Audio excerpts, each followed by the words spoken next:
சண்டைக்கோழி serial இன்னைக்கான எபிசோடில் என்ன நடக்க போகுதுன்னு பார்க்கலாம் வாங்க. எபிசோட் ரொம்ப இன்ட்ரெஸ்டிங்காக போச்சு. வீடியோவை ஸ்கிப் பண்ணாமல் கேளுங்க. மகாவை அந்த ரவுடி கத்தியால் குத்த போகும்போது கரெக்டாக ஜோதி ஆட்டோலேருந்து இறங்குறாங்க. மகான்னு கத்துறாங்க. மகான்னு கத்துன உடனே அப்படியே ஜோதியை ஷாக் ஆகி பார்க்குறாங்க. மகா குத்த போகும்போது கரெக்டாக ஜோதி ஓடி அந்த ரவுடியோட கையை பிடிச்சி ஏன் பொண்ணையாடா குத்த போகிற அப்படின்னு சொன்ன உடனே மகா திரும்பவும் ஷாக் ஆகி அப்படியே ஜோதியை பார்க்குறாங்க. அப்போது அந்த ரவுடி ஜோதியை கையை பிடிச்சி கீழே தள்ளி விடுறாங்க.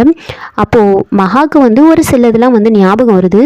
உடனே இந்த ரவுடிங்களை பிடிச்சி தள்ளிட்டு கட்டை எடுத்து அடின்னு அடிக்கிறாங்க. எல்லாரையும் அடித்து அங்கேருந்து விரட்டி அனுப்பிட்டு நேராக மகா ஜோதிக்கிட்ட பேசுகிறாங்க. அம்மா ஒன்றும் இல்லை, எந்திரிங்க, பயப்படாதீங்க, நீங்கள் வாங்க, நம்ம ஹாஸ்பிட்டல் போகலாம் அப்படின்னு சொல்ல ஜோதி மகான்னு மட்டும் சொல்லிட்டு இருக்காங்க. நேராக ஆட்டோவில் ஜோதியை மகா கூட்டிகிட்டு போயிட்டுருக்காங்க ஹாஸ்பிட்டலுக்கு. இன்னொரு பக்கம் என்ன நடக்குதுன்னா, நந்தினியோட ஆளுங்க ஈஸ்வரன் வீட்டுக்கு போயிட்டு திரும்ப வந்துட்டுருக்கும் போது புலிமுருகனுக்கு கால் பண்ணி விஷயத்தை சொல்கிறாங்க. இந்த மாதிரி நாங்கள் விக்ரமை பிடிச்சிட்டோம், இப்போ நேராக விக்ரமை கூட்டிகிட்டு வரதுக்கு தான் போயிட்டுருக்கோம் அப்படின்னு சொல்ல புலிமுருகன் இருக்கிற இடத்த சொல்லி அந்த இடத்துக்கு வர சொல்கிறாங்க. அந்த போலீஸ் கேட்ட போட்ட ரவுடிங்களும் புலிமுருகனும் ஒரு இடத்துல நின்று பேசிகிட்டு இருப்பாங்க. நந்தினி மேடம் சொன்ன மாதிரியே அந்த விக்ரமை அங்கேருந்து நாங்கள் ஜீப்பில் கூட்டிகிட்டு நேராக ஏர்போர்ட் பக்கத்தில் இருக்கிற ஒரு தோப்புக்கு கூட்டிகிட்டு போயிடுவோம். அங்கே வச்சு தான் விக்ரமை நாம் என்கவுண்டர் பண்ண போகிறோம். பண்ணதுக்கப்புறமா நாம் எல்லாரும் சேர்ந்து சென்னைக்கு போயிட வேண்டியதுதான். இதுதான் நம்மளோட பிளான், அது கரெக்டாக பண்ணிடணும் அப்படின்னு சொல்லிட்டு இருக்கேன். புலிமுருகனும் சரி அதே பண்ணிடலாம், நான் இங்கேயே வெயிட் பண்ணிகிட்ருக்கேன் அப்படின்னு புலிமுருகன் அங்கேயே இருக்க அவங்க ஜீப் எடுத்துகிட்டு அங்கேருந்து போயிடுவாங்க. இவங்க ரெண்டு பேரும் பேசிட்டு இருந்ததை விக்கி பார்த்துடுறாரு. விக்கி பார்த்துட்டு எதுக்காக இந்த போலீஸ் அந்த ஆளுக்கிட்ட நின்று பேசிகிட்டு இருக்கான், என்ன விஷயமா இருக்கும், ஏதோ ஒரு சம்மந்தம் கண்டிப்பாக இருக்குது, இவனை ஏதாவது விஷயம் தெரியும் அப்படின்னு சொல்லி விக்கி புலிமுருகன் பின்னாடியே போறாரு. ஓடி போய் புலிமுருகனை பிடிச்சி எதுக்காக அந்த போலீஸ் உங்ககிட்ட பேசிட்டு இருந்தாங்க, என்ன பேசிட்டு இருந்தீங்க, அவங்க என்ன உங்ககிட்ட கேட்டாங்க, ஒழுங்கா உண்மையை சொல்ல அப்படின்னு சொல்ல அதுக்கு புலிமுருகன் சார் அவங்க ஒன்றும் கேட்கல, என்கிட்ட அட்ரஸ் தான் கேட்டுட்டு இருந்தாங்க அப்படின்னு சொல்ல என்னது அட்ரஸை உங்ககிட்ட கேட்டாங்களா, நீயே வெளியூர் ஆளு, உனக்கு எப்படி தெரியும், சும்மா போய் சொல்லாத, ஒழுங்கா உண்மையை சொல்ல அப்படின்னு சொல்ல அட்ரஸ்னா எனக்கு தெரியாதுன்னு சொன்னேன் அவ்வளோதான் அப்படின்னு சொல்ல இல்லை வேற ஏதோ விஷயம் இருக்குது, அவங்க எதுக்காக உங்ககிட்ட பேசினாங்க, ஒழுங்கா உண்மையை சொல்லு அப்படின்னு விக்கி புலிமுருகனை போட்டு பயங்கரமாக அடிக்கிறாரு. குத்துன்னு குத்துறாரு. வலி தாங்க முடியாமல் புலிமுருகன் இல்லை நான் உண்மையை சொல்கிறேன்னு கத்திட்டு இருக்காங்க. இருந்தும் விடாமல் விக்கி போட்டு அடின்னு அடிக்கிறாங்க. அங்கே ஆஃபீஸில் என்ன நடக்குதுன்னா, விஜய் ஐஸ்வர்யாவும் ரொம்ப டென்ஷனாக இருப்பாங்க. மகா ஏன் இப்படி பண்ணுறான்னு தெரியல, எங்கே தான் போனான்னு தெரியலையா அப்படின்னு ரொம்ப டென்ஷனாக பேசிகிட்டு இருக்க ஐஸ்வர்யா உடனே நந்தினி மேலே கோவப்படுறாங்க.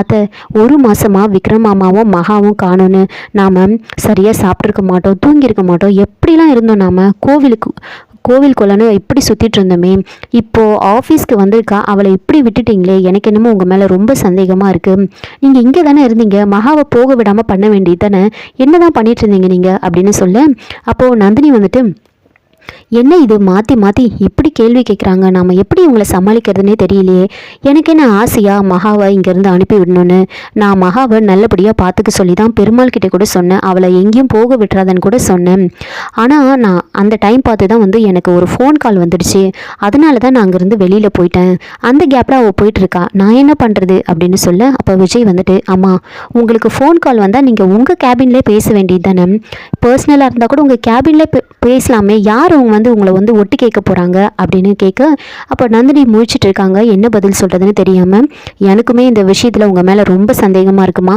நீங்கள் பண்ணுறது எதுவுமே சரியில்லை அப்படின்னு சொல்லிட்டு இருக்கேன். உடனே நந்தினி என்ன இவங்களுக்கு நம்ம மேலே சந்தேகம் அதிகமாகுது, எப்படி உங்களை டைவர்ட் பண்ணுறது அப்படின்னு யோசிச்சுக்கிட்டு நான் பெருமாள் கிட்ட தான் சொல்லிட்டு போனேன், எங்கே அந்த பெருமாள், ஏமா அந்த பெருமாள் எங்கம்மா அப்படின்னு கேட்க உடனே விஜய் சரி பெருமாள் எங்கே தான் போனான்னு தெரியலையே அப்படின்னு யோசிச்சுக்கிட்டு பெருமாள் சொன்ன ஒரு விஷயத்தை யோசிக்கிறாங்க. பெருமாள் விஜய் கிட்ட சொல்லியிருப்பாங்க, மகா மேடம் கூட ஒரு பொண்ணு வந்திருக்கா இன்டர்வியூ அட்டென்ட் பண்ணுறதுக்காக அப்படின்னு சொன்ன உடனே அந்த விஷயத்தை யோசிச்சுக்கிட்டு ஏமா மகா கூட வேற ஒருத்தவங்க வந்தாங்கன்னு சொன்னாங்கல்ல, அவங்களோட டீட்டெயில்ஸ் இருந்தால் எடுங்க அப்படின்னு சொல்ல அதிலிருந்து அமுதாவோட கான்டாக்ட் டீட்டெயில்ஸை எடுத்து அமுதாவுக்கு கால் பண்ணி பார்க்குறாங்க. ஆனால் கால் நாட் ரீச்சபிள்னு வரும். உடனே ஐஸ்வர்யா எங்கே ஏதோ பிரச்சனைன்னு தான் நினைக்கிறேன், அதனால் நீங்கள் உடனே திரும்பவும் ட்ரை பண்ணி பாருங்கள், இல்லைனா பெருமாளுக்கு கால் பண்ணுங்க அப்படின்னு சொல்கிறாங்க. விஜயும் வந்து அமுதாவுக்கு திரும்பவும் ட்ரை பண்ணி பார்க்குறாங்க, கால் ரீச் ஆகாது. பெருமாளுக்கும் கால் பண்ணி பார்க்குறாங்க, பெருமாள் நம்பரும் ரீச் ஆகாது. இந்த பெருமாள் எங்கே தான் போய் தொலைஞ்சான்னு தெரியல, இவங்கிட்ட ஒரு வேலையை கொடுத்தா ஒழுங்காக பண்ணுறதே கிடையாது அப்படின்னு ரொம்ப டென்ஷனாக இருக்கு. நந்தினி ஒரு பக்கம் இவங்க என்ன விட மாட்டாங்க போல இருக்கே அப்படின்னு யோசிச்சுக்கிட்டு நின்றுட்டுருக்காங்க.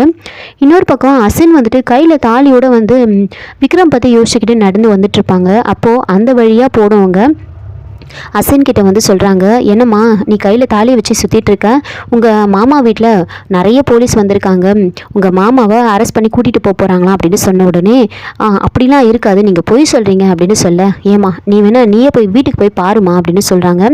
உடனே அசின் வந்து நேராக வந்து வீட்டுக்கு வந்து போயிட்டுருக்காங்க.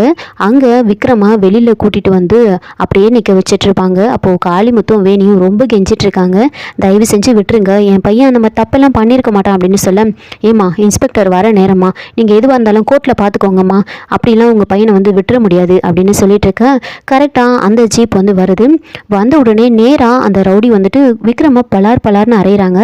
ஏண்டா ஜெயிலேருந்து தப்பிச்சு வந்துட்டு இல்லாத ஆட்டம் ஆடுற நீ, நாங்கள் 1 மாதமாக உன்னை காணோன்னு வீட்டுக்கு கூட போகாமல் அப்படி அலைஞ்சிட்டு இருந்தோம் அப்படின்னு பயங்கரமாக வந்து ட்ராமா பண்ணுறாங்க.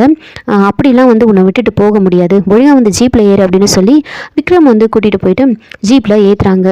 கரெக்டாக அந்த ஜீப்பை ஸ்டார்ட் பண்ணும்போது அசின் வந்து அங்கே வந்து நிற்கிறாங்க. அங்கே வந்து நின்று என்ன ஏதாவது பண்ணிவிட்டு நீங்கள் வந்து எங்கள் மாமாவை கூட்டிகிட்டு போங்க, என் உயிரே போனாலும் சரி, எனக்கு எங்கள் மாமா தான் முக்கியம் அப்படின்னு சொல்லிட்டு அந்த ஜீப்புக்கு ஆப்போசிட்டில் அப்படியே நிற்கிறாங்க. அப்போ அந்த ரவுடி வந்துட்டு அவள் அப்படி தான்ப்பா சொல்லுவா, நீ எடு வண்டியா அப்படின்னு சொன்ன உடனே அசின் வந்து என்ன பண்ணுறாங்கன்னா அப்படியே அந்த இடத்துல வந்து படுத்துடுறாங்க.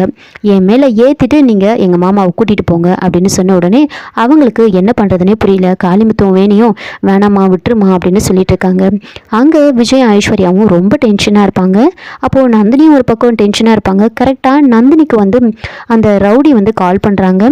அப்போது நந்தினி வந்துட்டு என்ன இவன் கால் பண்ணுறான், இப்போ இவங்க முன்னாடி நாம் எப்படி அட்டன் பண்ணி பேசுறது, ஒருவேளை இவங்க மகாவை தூக்கிட்டாங்களோ அதனால தான் கால் பண்ணுறாங்க போல இருக்கு அப்படின்னு ரொம்ப சந்தோஷமா இப்போ நம்ம அட்டென்ட் பண்ணி பேசலாமா வேண்டாமா அப்படின்னு யோசிச்சுக்கிட்டு அப்படியே வச்சுட்டு இருக்காங்க. இதை கவனிச்ச ஐஸ்வர்யா வந்துட்டு என்ன பண்ணுறாங்கன்னா, எங்கள் அத்தையை பார்க்கும்போது தான் எனக்கு ரொம்ப சந்தேகமாக இருக்குது அப்படின்னு சொல்லிட்டு இருக்காங்க. அப்போது நந்தினி வந்துட்டு திரும்ப கால் வர காலை வந்து கட் பண்ணி விட்டுக்கிட்டே இருக்காங்க. அப்போ ஐஸ்வர்யா வந்துட்டு நாம் இங்கே இருக்கிறதுனால தாங்க அவங்க காலை அட்டன் பண்ண மாட்டுறாங்க, எனக்கு என்னவோ சந்தேகமாக இருக்குது, மகா இங்கேருந்து போனதுக்கும் இந்த கால் வரதுக்கும் ஏதாவது சம்மந்தம் இருக்குமோன்னு எனக்கு தோணுது, நீங்களே பேசாமல் அதை வாங்கி பேசி பாருங்க அப்படின்னு சொல்கிறாங்க. இது பார்த்துட்டு இந்த நந்தினி வந்துட்டு என்ன இது என்னவோ சொல்கிறா, என்ன சொல்கிறான்னு தெரியலையே, இவங்களுக்கு வேறு நம்ம மேலே சந்தேகம் அதிகமாயிடும் போல இருக்கு அப்படின்னு யோசிச்சுட்டு இருக்காங்க. அந்த ரவுடி என்ன இது நாம கால் பண்ணால் உடனே எடுப்பாங்க மேடம், இப்போ எடுக்கவே இல்லை அப்படின்னு திரும்ப கால் பண்ணிக்கிட்டே இருக்காங்க. நந்தினி வந்து காலை கட் பண்ணி விட்டுட்டே இருப்பாங்க.